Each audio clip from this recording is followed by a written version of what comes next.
Hello friends, അപ്പോൾ എല്ലാവരും സുഖമായി സന്തോഷമായിരിക്കുന്നു വിശ്വസിക്കുന്നു. കാരണം അവരൊക്കെ ഒന്ന് സബ്സ്ക്രൈബ് ചെയ്ത് പ്രോത്സാഹിപ്പിക്കുക. അപ്പോൾ നമ്മൾ ഉണ്ടാക്കാൻ പോകുന്നത് ഈസി ആയിട്ട് ഒരു ബീഫ് കറി എങ്ങനെ ഉണ്ടാക്കുന്നതാണ് എല്ലാവരും വീട്ടിൽ ട്രൈ ചെയ്ത്. ബീഫ് നമ്മൾ 1/2 കിലോ ഉള്ളൂ, അത് ഓൾറെഡി കഴുകി വൃത്തിയാക്കി ഇവിടെ വെച്ചിട്ടുണ്ട്. കുക്കറിലാണ് ചെയ്തെടുക്കുന്നത്. അപ്പോൾ ഒരു കുക്കറിൽ 2 സ്പൂൺ വെളിച്ചെണ്ണ വെച്ചിട്ടുണ്ട്.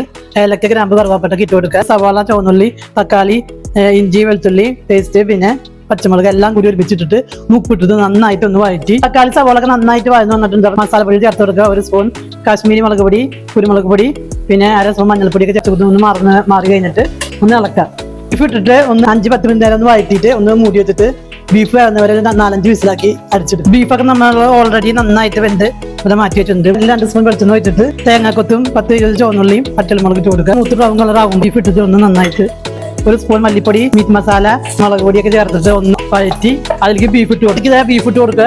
അത് നന്നായിട്ടൊന്ന് വഴറ്റി. എന്നിട്ട് നമ്മൾ ഏറ്റവും അവസാനം കുറച്ച് കുരുമുളക് പൊടി, നെയ്യും ചേർത്ത് കൊടുക്കുക. ഇതിലെ ബീഫ് കറി ഒന്ന് ഉണ്ടാക്കി വെക്കുക.